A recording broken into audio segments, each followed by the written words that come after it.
फजर और शेर घर वापस आएंगे, यानी फजर के बाबा के घर। लेकिन उसके बाबा दरवाजा बंद कर देते हैं और फजर को धक्के देकर वहाँ से निकाल देते हैं। फजर कहती है कि बाबा मेरा कसूर क्या है, एक बार आप मुझे मेरा कसूर बता दें।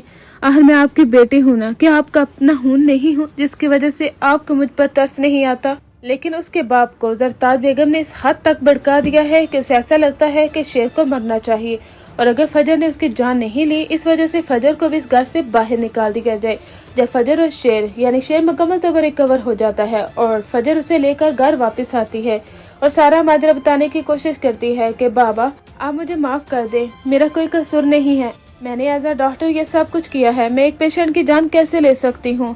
आपकी बरसों पुरानी दुश्मनी के नतीजे में मैं अपनी जिंदगी को कैसे बर्बाद होने दे सकती हूँ। एक पेशेंट की जान लेकर सारी जिंदगी का रिग्रेट मैं नहीं कर सकती ये सब कुछ बाबा। उसके बाबा कहते हैं कि दुश्मन के बेटे को हमारी ही दहलीज पर लेकर आ चुकी हो, वो हमारी आंखों में आंखें डाल के बातें कर रहा है और कहती हो कि तुमने कुछ नहीं किया, फजर आज के बाद तुम हमारे लिए मर चुकी हो। और वहाँ पर वो फजर को निकाल देते हैं, यहाँ तक कि उसे धक्का देते हैं। फजर जाकर टकराती है शेर के कंधे से।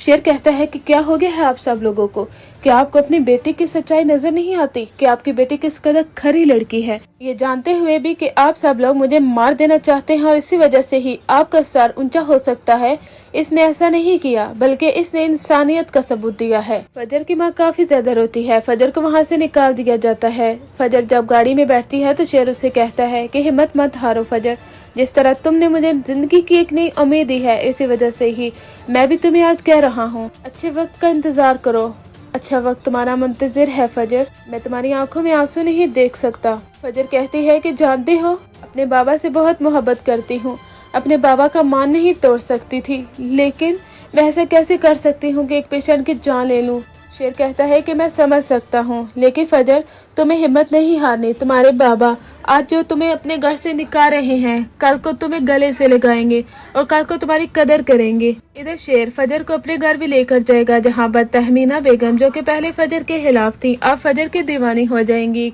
क्योंकि जब वो देखती हैं कि किस तरह से उनका बेटा दुश्मनों में जकड़ा हुआ था। एक तरफ फजर के बाबा उसे मार देना चाहते थे, दूसरी जानब इसका चचा रंगून वाला डॉक्टर तहा को करोड़ों रुपया दे चुका था, सिर्फ और सिर्फ इसलिए कि शेर को तड़पा कर रखा जाए और इसे पागल कर दिया जाए। तहमीना बेगम को जब सारी हकीकत पता चलती है, उनके पांव तले से जमीन निकल जाती है। वो फजर का शुक्रिया अदा करती हैं, यहाँ तक कि इसी वजह से ही तो वो आगे जाकर शेर की शादी फजर के साथ करवाएंगी और कहेंगी कि तुम फजर शेर के साथ हमेशा रहोगी, और मैं यही चाहती हूँ कि शेर को तुम्हारा साथ नसीब हो। दुश्मनों की बेटी होने के बावजूद तुमने आला ज़र्फ का मुजाहरा किया है, तुम चाहती तो मेरे बेटे को जान से मार देती, लेकिन तुमने ऐसा नहीं किया। मैं तुम्हारे एहसान कभी नहीं भूलूंगी।